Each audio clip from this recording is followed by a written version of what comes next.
James Chapman. Yes. How are It is you? so good to be with you. Yeah, good to see you. Thank you. Yeah, Thanks yeah. for spending time with me today. No problem. The pleasure is definitely all mine.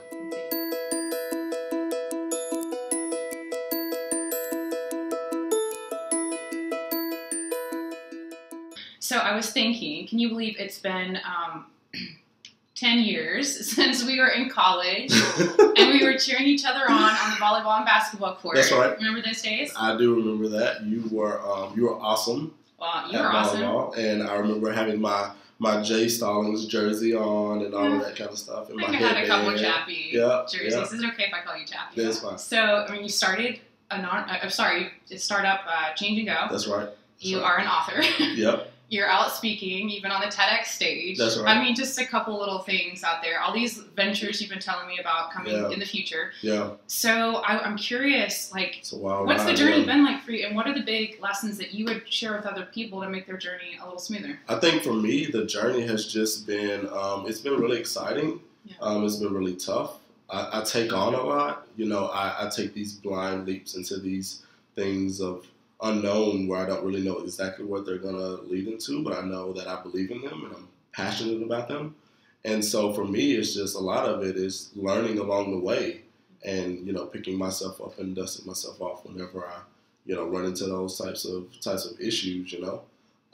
But it's definitely been worth it. So I hear blind leap, and I'm not going to lie. I got a little type A in me, so I can feel my shoulders, you know, tightening up. Yeah. So for someone, I mean, we've got this next generation out there. I mean, total generation of entrepreneurs. Yep. Social scientists say more right brain generation, so very creative, want to make it They're different, ready, yeah. cause oriented. I mean, everything in the making to make this huge difference. What advice would you give? Is it blind leap? Is it get calculated risks? I mean, what advice would you give there? I think the biggest advice I would give somebody is to know yourself first, right? That's true. Because everybody can't just take the blind leaps that James Chapman, you know, has taken, and that I may continue to take, right? You just have to really know who you are first. Know your DNA, know what you're capable of, know if you're type A or not. You know what I mean? Like all of those types of things are going to come into play self-awareness. when it comes time for you to take those potential type of risks. Know who you are and then know your particular situation. I always advise people to take risks, but take calculated risks. You know, do your research before you just, you know, go out and chase something, you know. But I think that the biggest advice that I would give someone is to do it. You know what I mean? Don't sit on it. Don't wait. You know, plan the whole. It's a balance, like, right? Even if you don't just leap right out, but like start doing your homework, start doing your research. Do not wait, because the more that you wait, you know, you miss opportunity. You're gonna miss so many opportunities. I recently read, I think it was an Inc. article, and it looked at different kind of entrepreneurs, and it had this scale of the one over here, they're going, putting out, and you never gets any traction because they're not thinking, they're just getting out the next big thing. And then we've got this camp over here who's like probably more where I skew. Let's plan and get the perfect plan together. And then meanwhile, my plan, someone else took it and has launched it and is successful. So it's kind of like this balance, right? It's taking risks but calculated. And it's knowing what else is out there, knowing who's doing what, knowing how you can do something better than, you know, what someone else is already doing, and that kind of thing. I'm constantly studying business. I'm just a student of business. You know, it's fun for me. Like all my other friends can play piano or have all these skills. They can sing or whatever. But my, you know, basketball is still my hobby. But now one of my main hobbies is business. You know, I love everything about the hustle and just growth and seeing something transform into something else. So. I think you kind of have to be that way. You know, you kind of have to be a student of business before you just jump out there. Yeah, and it's cool to see all these different passions. But one thing I've noticed, you know, my passion, I could talk all day and all night about intergenerational communication strategies. Yeah, you know, it makes me light up. I know what that means. Yeah. I know, right? Yeah. And so then I'll tell people about it, and they look at me like I'm crazy, or, you know, like, oh, okay. And so I don't know if you've experienced that in your journey. I mean, does everybody get it?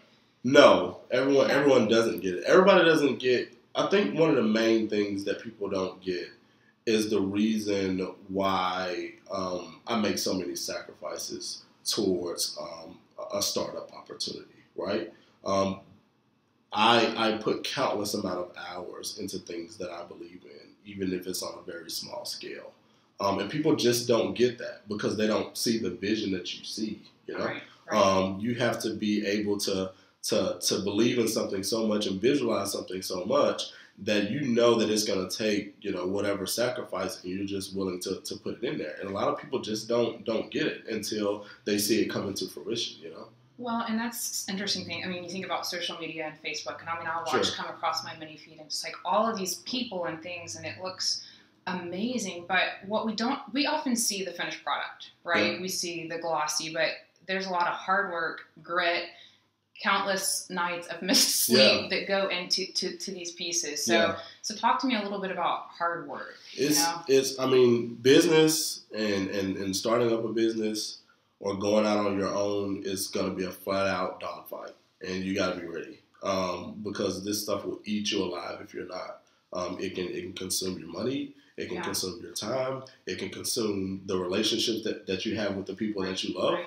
And so if you're not prepared to make those necessary sacrifices and to give it your all and to know that this thing is coming, it will completely overwhelm you and just wipe you out. And so not everybody's built for that. Right. You know, right. I don't recommend everybody go into business for themselves. Yeah. Unless they're mentally tough enough and just ready to take the punches, then don't do it. Well, and let's talk a little bit about balance, because I mean, I know we kind of hold each other accountable there, because I'm the same way. I mean, I guess because I love it, my business is like my passion, so I can read it, study it, prepare for it all the time. But at some point, you have to cut it off. You have to rest, and you have to work out and eat well, and get out, make friendships. You know, so how have you struck a balance? Yeah, well, I struggled with that my first year of starting up. We're 1 year and 2 months old now or something like that with Change and Go.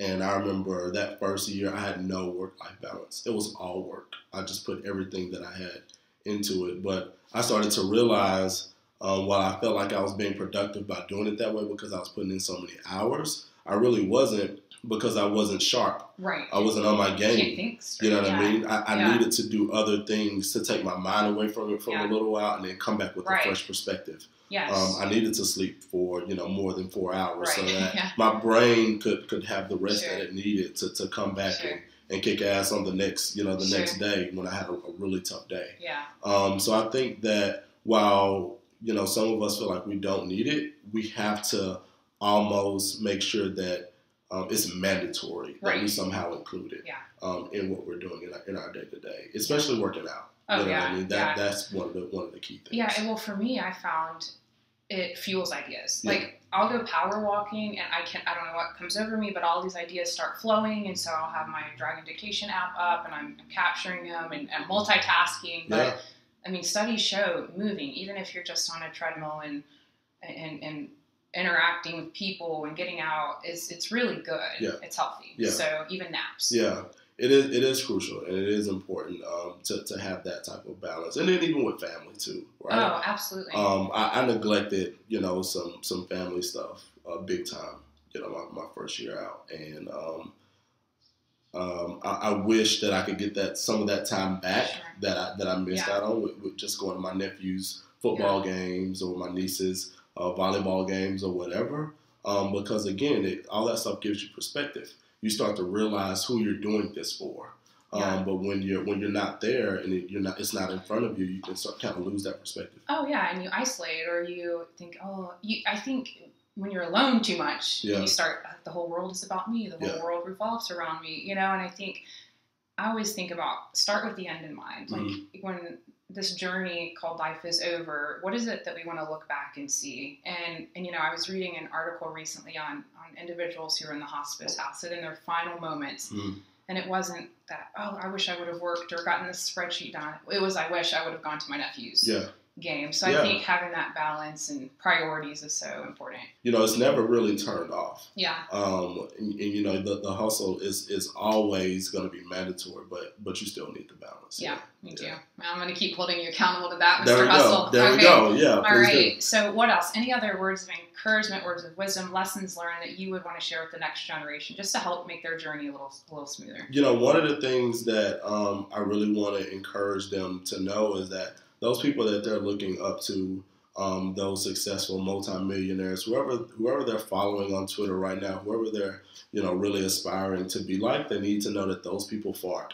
Yeah. Just like they fart. You know what I mean? And so that they're people. Yeah. I think that sometimes we get sucked into this Instagram and Twitter world or whatever, and we think that these people are demigods or something like that. But the fact of the matter is, a lot of them started out poor. A lot of them started out with a whole lot less than what they have now. Just like they are, they may not have all of the resources that they feel like they need to make it happen, but you can get the resources. You can find a way. And so don't be intimidated. I think that's the biggest thing. Business can be very intimidating. Oh, yeah. When you see how much you have to put in, and then you see all of these people that are so successful, and you're like, there's no way I could ever be, like them. But you can. Yeah. You just have to be like the best you. Yeah. Who am I, and what is that best? Exactly. Exactly. These people aren't, supernatural. They have talent, just like. You may have talent. They put in the work just like you can put in the work. Right.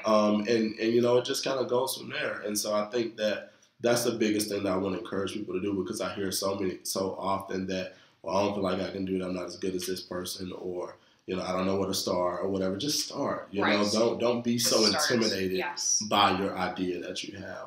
That you never start. Just start. So I love that. And if in doubt, I just wear bright red lipstick and smile on top of my head. Do you have any little secrets like that? There you go. Pull out probably not lipstick. No, not on the weekends. At least I try not to. But yeah, man, it's just, I think the other part about business, when it comes to, I said the working hard and having the talent, but I think the other part is just separating yourself. Sure. What makes you different. I'm constantly wearing hats and the beard and all of that kind of thing, because that's my thing.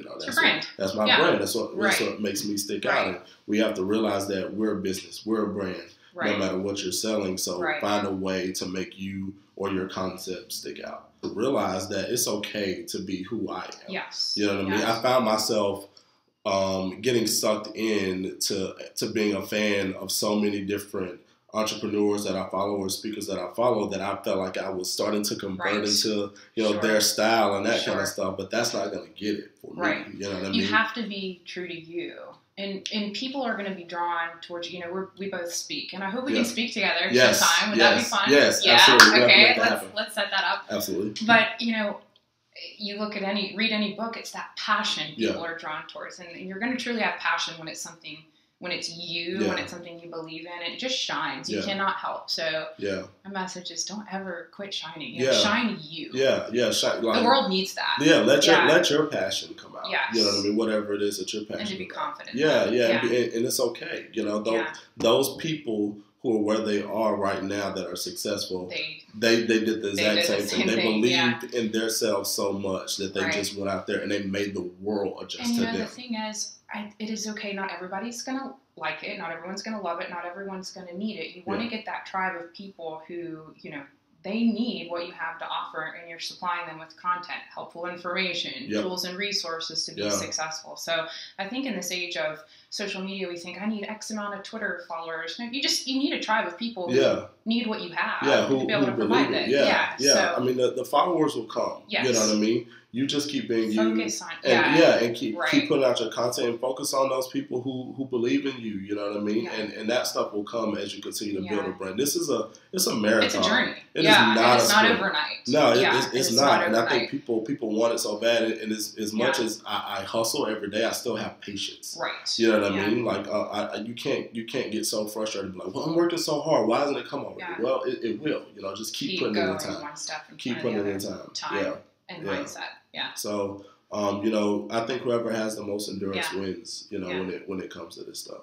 Yeah. So, I love it. Yeah. Well, listen. I'm fired up right now. I know. Let's go. I'm ready to go do something else. Speak. I'm ready to go. Okay, I'm ready to start. All right. So much motivation in this room right now. That's right. Well, listen. Thank you so much for your time, and just so proud of you and excited for where you're going. Yeah, I'm proud of you as well. I'm excited to see what things are coming for you. Yeah. And you will have to do this again sometime. Sounds like a plan. Yeah. Awesome. Thanks, Chappy. Yeah. No problem. That was fun. It was. Was it still recording? Even though